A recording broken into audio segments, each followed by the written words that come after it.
welcome to How to Fix It. In my Santa Claus 3 review, I might have given off the impression that I don't like Martin Short.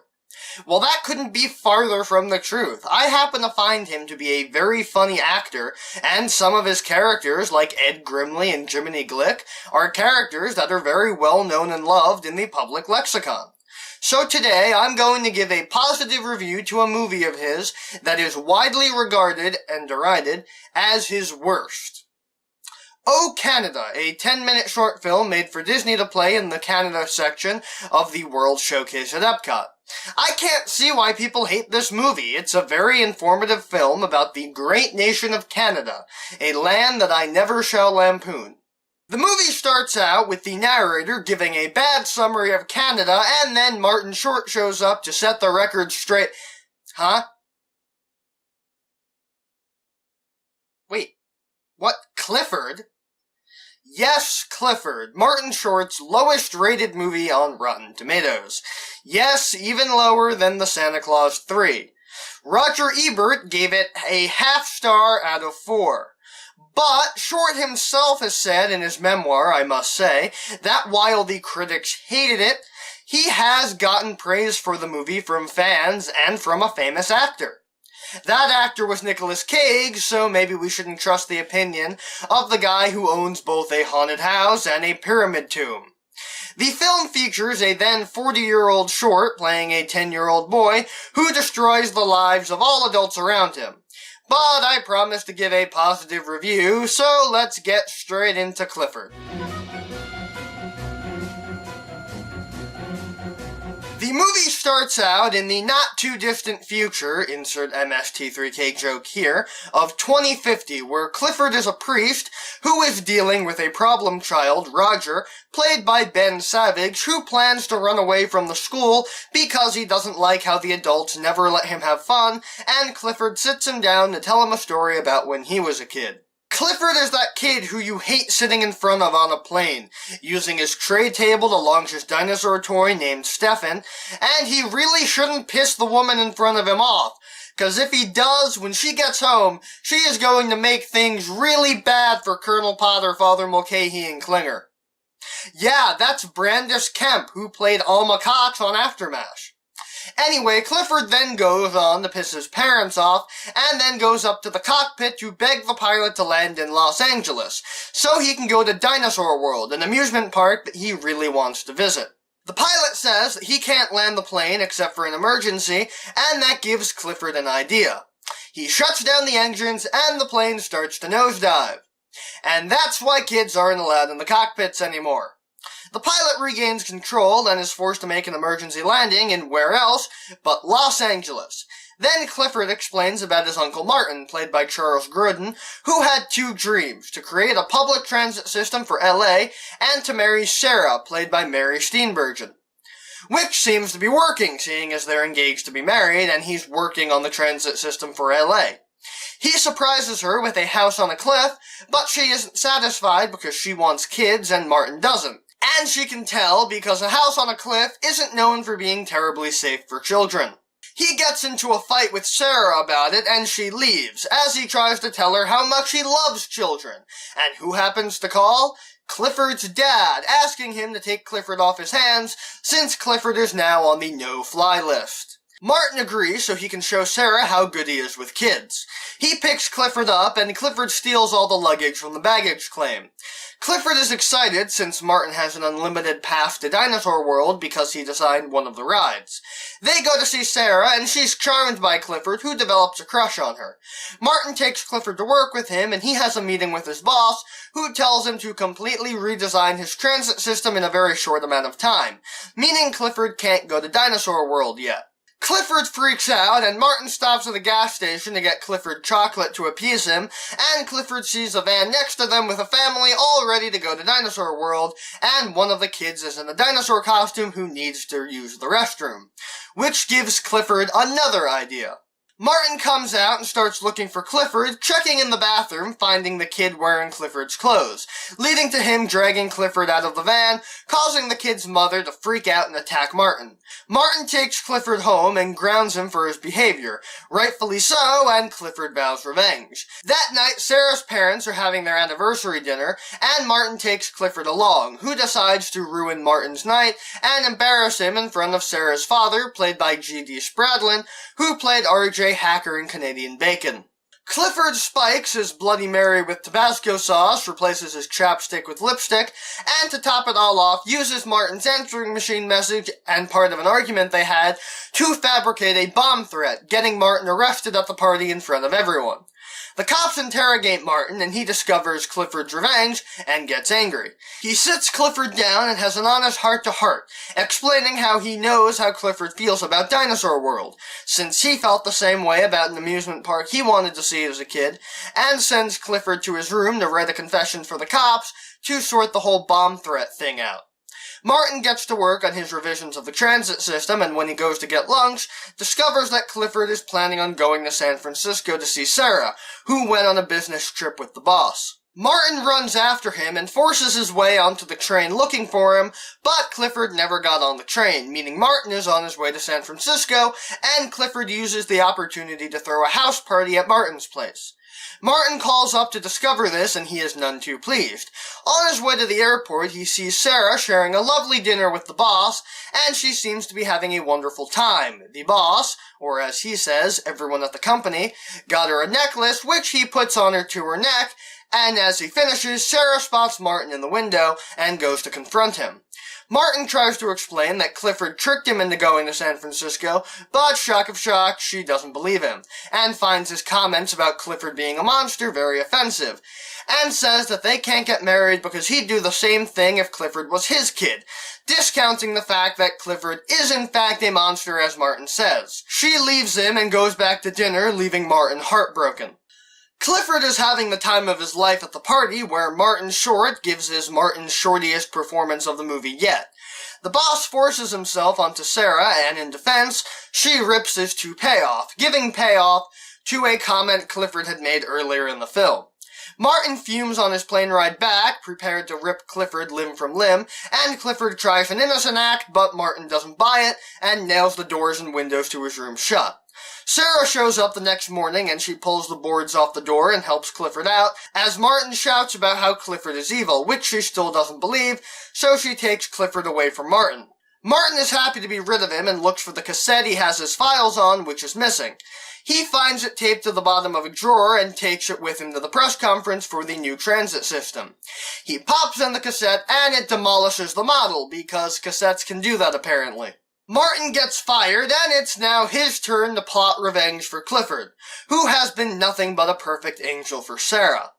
Martin kidnaps him and locks him in a straitjacket, and Clifford finally gets his wish to see Dinosaur World. Martin sets him up on the ride he designed, Larry the Scary Rex, and Clifford loves it, so Martin sends him through again, but faster, which Clifford likes less but still antagonizes Martin, so he sends him through again even faster, which breaks the ride, putting Clifford into mortal danger. Martin rushes in to watch the wreckage, and Clifford pleads for him to save him.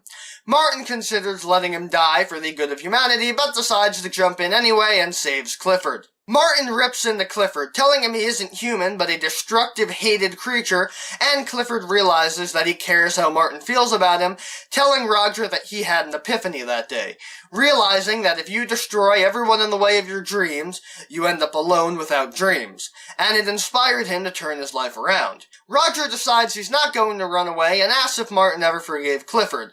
Clifford tells him that he begged forgiveness in several letters, but Martin never opened them.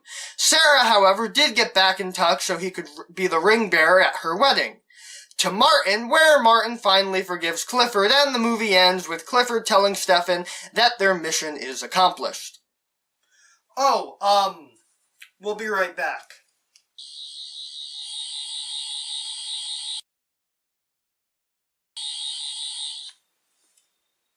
And we're back.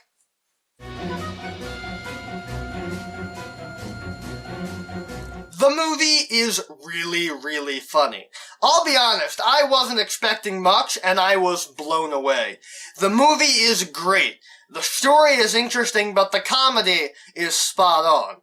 It helps that Charles Grodin seems predisposed to playing adults who get driven insane by his kids. Everyone is great in this. Charles Grodin, Martin Short, Mary Steenburgen, who I might actually like better here than I did in Back to the Future 3. Even the ones with small cameos did great. G.D. Spradlin and Richard Kind, who played Clifford's dad, do their parts amazingly. Plus, I never expected to find a cast member of Aftermath in some silly comedy from 1994. What's next? Dr. Pfeiffer as the bad guy in Angels in the Outfield? Holy crap, I was kidding, but that was him? The movie is directed by Paul Flaherty of SCTV, and I think the direction is good, even if the script isn't anything too amazing, considering this is the only writing credit for both writers. But as a comedy, it works. None of the jokes really fall flat. I hate to say it, but maybe Nick Cage was right about this one. The ending is really rushed. Like, I know it's a movie told in flashback, but we just go from Clifford's epiphany to Clifford explaining about Martin finally forgiving him. Like, there's a lot of stuff that happened between there. Last we saw in the movie, Sarah and Martin were not on good terms. She did not seem at all prepared to resume their relationship. And while I like the happy ending, it doesn't make narrative sense, unless there's a deleted scene where they get back together. The ending comes right out of left field.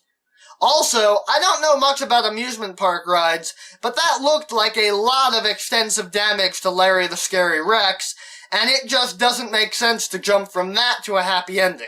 I mean, I guess you can explain it because Clifford might not know the details between Martin and Sarah's relationship, and whatever fallout came from destroying Larry the Scary Rex that apparently didn't end up with Martin getting arrested, despite the fact that the cops of the world seem to be pretty competent, seeing as how they handled that bomb threat pretty well. Also, the framing narrative seems a little forced, but I guess you need a moral and can't just have Clifford end the movie as a monster, though I feel like it's almost unnecessary and is only there to add some more slapstick into the movie. Honestly, it really doesn't need fixing. It's a pretty good movie, but I suppose it could be better. I definitely wish we had bridging scenes that told us how Sarah and Martin got back together, and the aftermath of the Larry the Scary Rex stuff. I know it's kinda dumb to expect a comedy to adhere to reality, but my suspension of disbelief went out the window with Clifford not dying on Larry the Scary Rex. Plus, I was kind of invested in Martin and Sarah's relationship, and just finding out that they ended up happy without any hints in the movie that they would, aside from assuming because they were the only viable couple in the movie. Plus, we never got any closure on the issue of Martin not liking kids, because since the only kid we saw him interact with was Clifford, we can't really blame him for his behavior. Clifford. And that was Clifford. Is it Martin Short's worst movie? No, it's not even the worst movie I've had to watch for this show. I think this time Rotten Tomatoes is wrong. The movie is good, if a little incomplete. It seems like they had a big ending planned and then realized that they only had 4 minutes left to wrap it up. I'm serious, between the epiphany and the credits is the span of 4 minutes. And that's all either narration from Father Clifford or the conversation with him and Roger. I was more invested in Martin and Sarah's story, and we just get the flimsiest of wrap-ups for them. Also, why did Clifford become a priest? That just seems an odd career choice, seeing as how one could help kids in many other ways. Though I might just be nitpicking there. All in all, I can't see why this movie has such a sullied reputation. Although it might be due to having its release date delayed due to Orion Pictures going bankrupt around the time Clifford was made. It's not Short's best movie, but it sure as hell isn't his worst. Anyway, that's all the time we have for today. If you'd like to see more of How to Fix It, you can hit that subscribe button. And if you have any comments or complaints about the video, you can put those in the comments section below. And if you enjoyed the video, show it to your friends and share it around the internet. And maybe consider supporting the show on Patreon. See you next time.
So you have no idea what happened to Iota?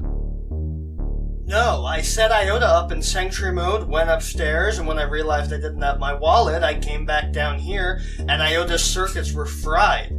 He seemed fine when I left. It can't be a systems failure. I've been doing regular maintenance since I became your advisor. If there was something wrong, I would know about it. Maybe it was a virus. Not likely. I've made sure Iota has the best antivirus software I can build. Then what the hell happened? Maybe it was your double. Whatever it is, I'd have no idea what his plans would be. I'll get back to fixing Iota right away. No, I want to do this. I appreciate the help, but I built Iota, and I haven't really tinkered with anything in a while, so I think I'm starting to lose my inventor chops. Fair enough. I think I have some stuff in my lab you could use. Did you figure anything out on the scan of the mainframe, security transporters, all that? Still active and operational. However, Iota's connection to it seems to have been completely severed. Must be an after effect of whatever happened.